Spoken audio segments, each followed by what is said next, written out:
বিদ্রোহের ঝাঁঝে খান খান তৃণমূল কংগ্রেস। সতর্ক করে যাই, সব মিটিং এ বলছি। তৃণমূল নেত্রীর আশপাশ প্রতিদিনই খালি হচ্ছে। দল বাঁচাতে কি পদক্ষেপ নেন মমতা বন্দ্যোপাধ্যায় তা নিয়ে জল্পনার শেষ নেই। তবে কি কংগ্রেসের সঙ্গে জুড়ে যাওয়াই তার ভবিতব্য? কিন্তু তৃণমূল সুপ্রিমোর কংগ্রেসে ফেরা বোধ হয় একেবারেই নাপসন্দ অধীর চৌধুরী। মুখে তো বলছেন কংগ্রেস হাইকমান্ড যা বলবে তিনি মেনে নেবেন, তবে দিনের পর দিন যেভাবে মমতা বন্দ্যোপাধ্যায়কে বাক্যবাণে বিদ্ধ করছেন তাতে করে এটা বলা যায় তিনি ঘোরতর মমতা বিরোধী, এবং এখনো তাই। যদিও রাজনীতির হিসেব নিকেশ বড্ড জটিল, কে যে কখন কার পক্ষ নেন তা বোঝা দেয়। তবে মমতা বন্দ্যোপাধ্যায়ের কাছ থেকে যে ধাক্কা অধীর চৌধুরী খেয়েছেন, মুর্শিদাবাদে কংগ্রেসকে শেষ করতে যে সমীকরণ তৃণমূল জামানায় তৈরি হয়েছিল তা কি এত তাড়াতাড়ি ভুলতে পারবেন প্রাক্তন প্রদেশ কংগ্রেস সভাপতি?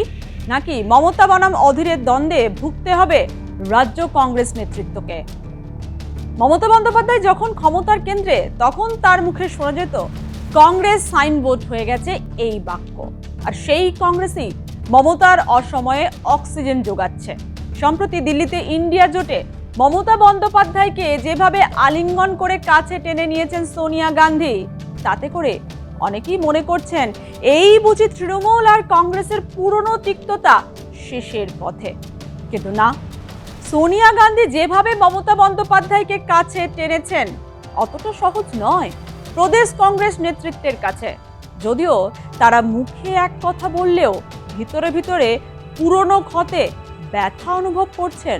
না হলে কি আর অধীর চৌধুরী মমতা বন্দ্যোপাধ্যায়কে নিয়ে এত কড়া কড়া কথা বলতে পারেন?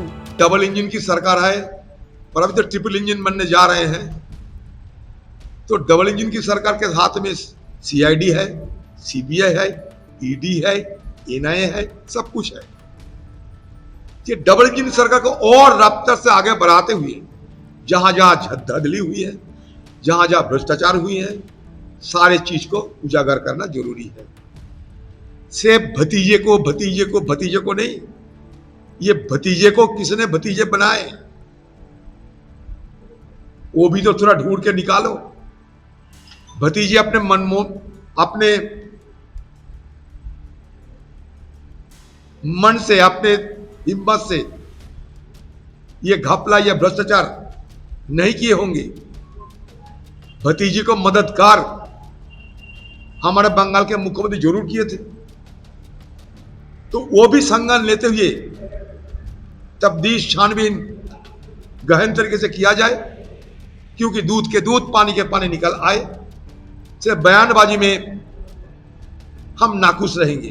অধীর রঞ্জন চৌধুরী কি ভুলে গেছেন তৃণমূল ক্ষমতায় আসার পর কিভাবে দলের অন্দরে ভাঙন গ্রাস করেছিল? যে মুর্শিদাবাদ অধীরগড় নামে পরিচিত ছিল সেখানে শুধুই হারানোর ব্যথা। একটা পুরসভা ভেঙে তাতে কিভাবে তৃণমূল কংগ্রেসের বোর্ড তৈরি হয়েছে তা কি ভুলে গেছেন অধীর বাবু? মমতা অধীরের সম্পর্কে তিক্ততার শুরুর কোথা থেকে হয়েছিল জানেন? মুর্শিদাবাদে সেই ভাঙন পর্বের আজও মাসুল দিতে হচ্ছে কংগ্রেসকে।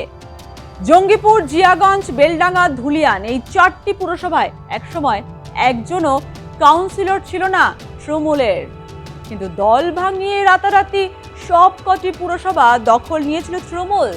2013 পঞ্চায়েত নির্বাচনে মালদা আর মুর্শিদাবাদ জেলা পরিষদ জিতেছিল কংগ্রেস। পরবর্তীতে এই জেলা পরিষদ দুটো দখল করে নিয়েছিল তৃণমূল। আর এর মধ্যে মুর্শিদাবাদ জেলা পরিষদে তো কংগ্রেস 42টি আসন পেয়েছিল আর তৃণমূল 1। তারপরও কংগ্রেস ভাঙতে ভাঙতে গোটা জেলা পরিষদটায় দখল করে নিয়েছিল তৃণমূল। তৃণমূল দলটা তৈরি হয়েছিল পশ্চিমবঙ্গ থেকে বাম ফ্রন্ট সরকারকে উৎখাত করার লক্ষ্য নিয়ে। যেদিন থেকে পশ্চিমবঙ্গে বাম ফ্রন্ট সরকার উৎখাত হয়ে তৃণমূল সরকার প্রতিষ্ঠিত হলো, সেদিন থেকে তৃণমূল পার্টির কাছে আর কোনো রাজনৈতিক লক্ষ্য থাকলো না, কোনো পলিটিক্যাল অবজেক্টিভ থাকলো না। তৃণমূল দল কখনো কোনো আইডিওলজিক্যাল মুডিংস অর্থাৎ কোনো আদর্শগত ভিত্তি নিয়ে তারা দল করেনি। তাদের লক্ষ্য ছিল একটাই, স্লোগান ছিল একটাই, বামফ্রন্টকে ক্ষমতাচ্যুত করতে হবে। বামফ্রন্ট হটাও, বাংলা বাঁচাও।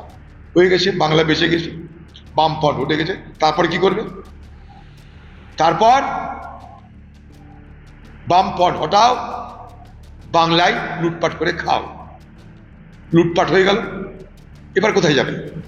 লুটপাট করতে গিয়ে তো বেআইনি কাজ করে ফেলেছে, বাঁচাবে কে? নতুন সরকার বাঁচাবে, তাই নতুন সরকারকে আত্মসমর্পণ করো। আত্মসমর্পণ করবার সময় নানা রকমের ছল চাতুরি করে এই আত্মসমর্পণ করা হচ্ছে।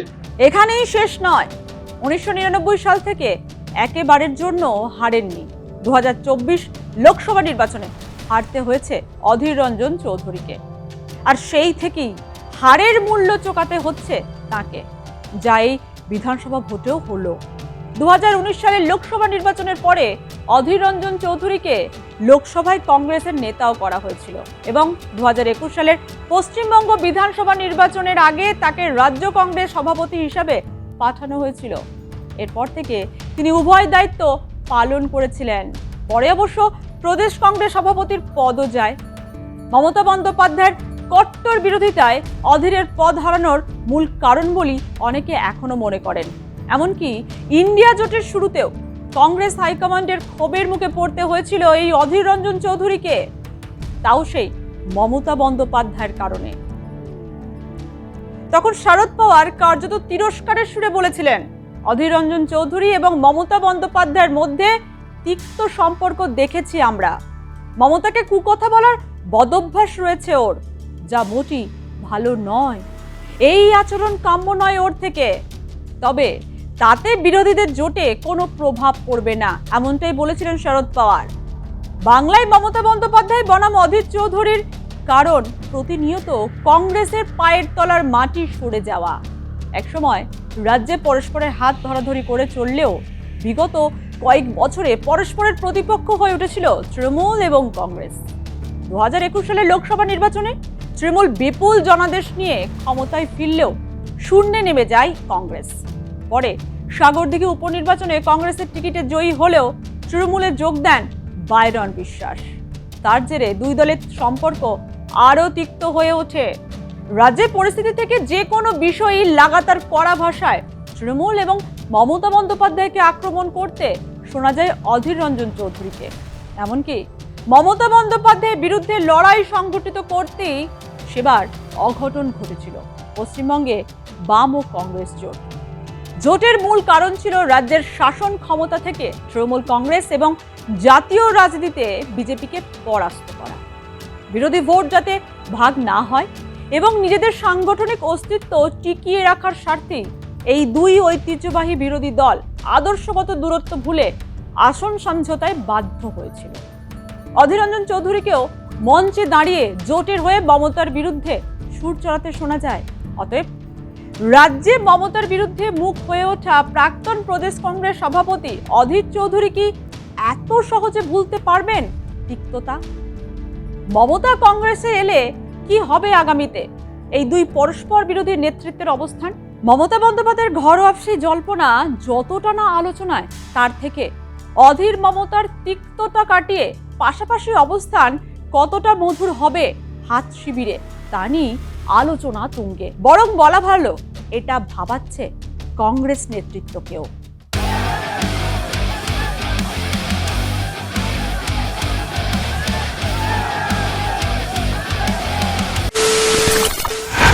খবরের নামে প্রতিদিন সন্ধে আপনার ড্রয়িং রুমে কি শুধুই চিৎকার চেঁচামেচি খেয়ে আসে? বিতর্কের নামে চলে গালাগালি আর কাদা ছোড়াছুড়ি। এবার সময় পরিবর্তনের, কারণ আমরা কান ফাটানো চিৎকারে বিশ্বাস করি না। আমরা বিশ্বাস করি খবরের সত্যতায়। আমরা কোনো পক্ষের হয়ে গলা ফাটাই না, আমরা সাধারণ মানুষের হয়ে প্রশ্ন তুলি। চিৎকার নয়, শুধু খবর হবে যেখানে বিতর্ক আছে কিন্তু কুৎসিত ঝগড়া নেই। সঠিক তথ্য, বিশ্বস্ত খবর। নজর রাখুন আর প্লাস নিউজে।